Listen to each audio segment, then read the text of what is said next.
You know, we're often taught in Hollywood films that the bad guys don't get to win, that there's consequences for your actions, right?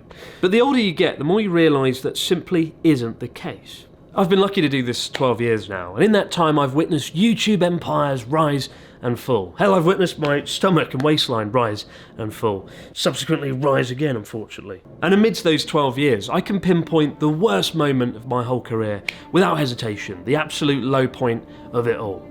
6 years ago, on a cold winter's morning, a Japanese news crew turned up to my apartment from the biggest morning news show in the country called Mezamashi Terebi. I'd been contacted because something awful had happened, and I'd been asked to explain why. One of the world's biggest YouTubers at the time had turned up and done some really messed up things, from throwing Pokemon balls at police officers and terrorising the public, to going into a forest and filming something so horrific I can't even explain what it is, because it would instantly have this video blacklisted. Well, you never stand next to a dead guy? I was really embarrassed to be associated with this in any way. But as a foreign YouTuber in Japan, I was the closest thing the TV show had to the guy in question, right? And I had to sit and explain to several million people why a foreign YouTuber would so brazenly exploit the dead for views. Not a normal situation, right? Sitting in your apartment, 9 AM, surrounded by cameras, having to explain that. What do you even say, you know? And in a normal world, what that guy did would have been a career-ending move. I've made a severe and continuous lapse in my judgment.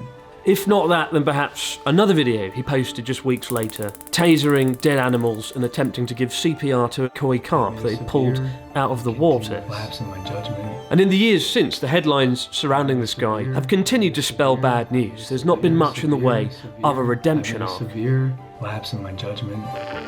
With all that in mind, you can probably imagine my disappointment when Mr. Beast, the world's biggest YouTuber, partnered with this guy, Logan Paul, and endorsed him to an audience of over 300 million subscribers, many of them kids.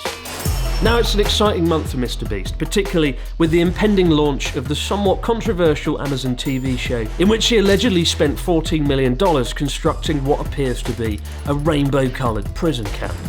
Honestly, until this year, I didn't really have any opinions on Mr. Beast. His content isn't really aimed at me.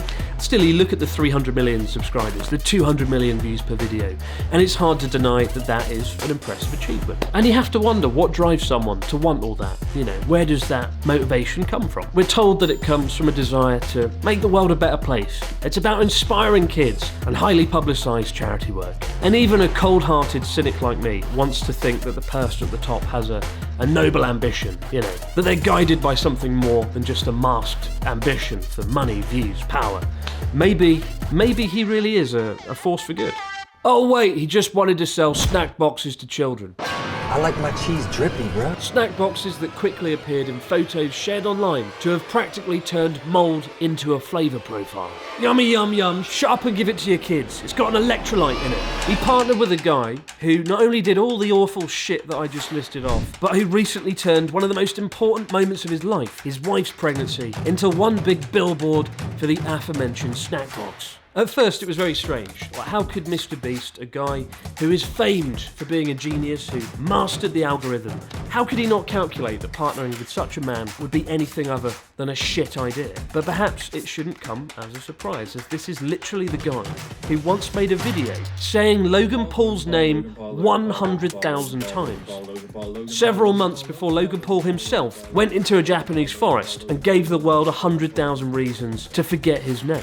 Who knows, saying a name 100,000 times, maybe it does something to you, you know, like a kind of crappy version of Inception. Maybe that's why he partnered with him. Or maybe it was the fact that Logan Paul's drink Prime is selling hundreds of millions of dollars. And such a partnership was an opportunity simply too good to ignore. Now, until this year, any criticism of Mr. Beast was immediately the subject of much backlash, particularly due to his extensive charity work. Philanthropy can be a very powerful defensive mechanism. You know, I still remember a year ago, the backlash Jacksepticeye Sean received after he famously said that MrBeast was ruining YouTube and that YouTube became more about money than it did about having fun. Agree with it or not, it's not an unreasonable opinion to have, and we're all entitled to have our opinions, right? But like clockwork, MrBeast called him out in a now deleted and somewhat childish outburst, saying, "So I ruined YouTube because I didn't buy a mansion and a sports car. I inspired kids to help people." Oh, he says that out loud. And yet literally last month it was revealed he did have a sports car, because he got done for speeding in it, complete with a nice clean shaven mugshot to match, in an also now deleted video where he bought a BMW i8, a $100,000 car. So I guess I'll show you guys the inside. Which I think fits the definition of sports car. Allegedly he drove it 122 miles per hour in a 70 mile per hour zone. And look, granted, he was a young man, he's come a long way since, and we all make mistakes. I myself have got a speeding ticket or two. Not for doing 122 miles per hour, but I don't think my K car could do that speed if I pushed it off a cliff. But that reply of his always stuck with me. Right there, it was the story of how MrBeast kind of sees himself. And as somebody who did charity fundraising myself this year, you know, cycling for 2 weeks, raising $1 million, I think it's great that you can use charity as a sort of shield. The next time somebody criticises me or my videos or anything about me, my hair, I could be like, fuck you, I cycled on a bicycle for 2 weeks, I raised $1 million for charity, I inspired kids. Oh, he says that out loud. Now, a few weeks ago, I had a rant about this on a stream after I drank a little bit too much caffeine. And now people have heard the story of how I became Logan Paul's PR man. Hopefully people understand why I had that rant, both here and there. It sort of went viral online on YouTube and Twitter and a few places. And it was quite interesting seeing the response. I also felt quite exposed because, you know, it's easier just to say nothing on these sort of matters. Keep your head down, like most people. Even doing this video now, very stupid of me, this video will open myself up to more scrutiny than I would have otherwise had. I had a few people sort of distance themselves from me, which is fair enough. He's a powerful guy, old MrBeast, and entire companies are built around him. People don't want to burn that bridge. I also witnessed some comments saying the Logan Paul thing was 6 years ago, the Forest incident, it's in the past, we have to forgive, we have to forget. Time to move on. And I agree, if somebody shows remorse for their actions and learns from it and moves on, then he should be able to forgive them, even for something perhaps as bad as all the stuff he did in Japan. But type Logan Paul's name in online and the headlines aren't exactly a source of inspiration. It's never too late to turn it round, of course. Last year I made a video on two influencers who were kind of the spiritual successors to Logan Paul, who came to Japan and did some really fucking stupid things. One of them didn't learn from his errors and is now in a South Korean jail. And the other guy, who rode a bullet train without paying, went back home to Cyprus to become a member of parliament in the EU. Yes, it seems Phidias, the man who treated Japanese infrastructure like his personal Disneyland fast pass, is now the Che Guevara of Cyprus.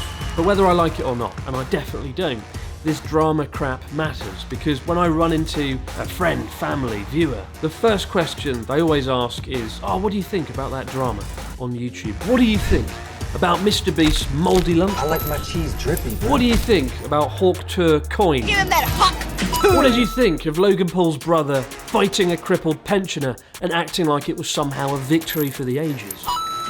The influences we see, the drama that unfolds, it all matters because that is how people perceive YouTube in the modern era. And this week's most notable controversy is a good example of that, with Hawk Tour Girl selling her audience an incredible new cryptocurrency that hit a market cap of $500 million and which crashed shortly thereafter, losing 95% of its value and leaving thousands of her viewers out of pocket. What makes it crazy is how she condensed the 5-year lifespan of a modern influencer into just like 2 or 3 months. Step 1, have a viral moment. Step 2, have a podcast. Step 3, unleash a cryptocurrency, which quickly goes wrong.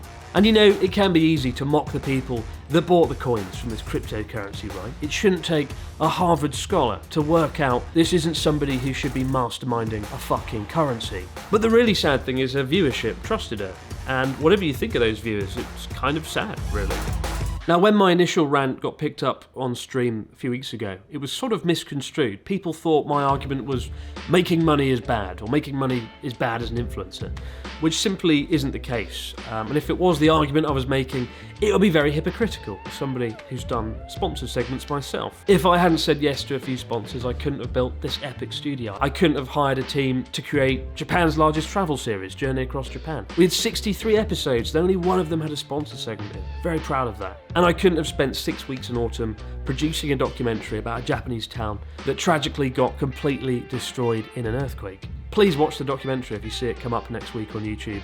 It's far more important to me than this. But the argument I hope to make wasn't a controversial one. It's making money with principles matters, and partnering with people that don't mock the dead in a forest matters. And if the people at the top of this platform with unimaginable reach don't have a good moral compass to guide them, then we all lose for it, particularly the next generation growing up watching this, especially if they're raised on a diet of lunchly. My message this Christmas is simple. Choose very carefully who you watch on YouTube, or on social media in general, because where your views go really matters. It is an endorsement of that channel, of those people. Obviously don't watch me, I'm too grumpy and I swear too much. I only let my imaginary children watch 2 YouTube channels. Number 1, Captain Disillusion, and number 2, reruns of Tom Scott. Please Tom, come back, it's been too long. And this Christmas, when millions of people sit down to watch Mr. Beast hosting a game show on Amazon with thousands of contestants jumping around carefully choreographed explosions in a field, hoping to be noticed by Senpai, why not put on Home Alone instead? It'll probably be a lot more entertaining, and there's no risk of running into Logan Paul along the way as well. Thanks as always for putting up with me, guys, and as I said, there's some great videos coming out in the next few weeks. Have a good Christmas, and as it is the holiday season, of course, time for me to go and collect my KFC Christmas bucket. See you around.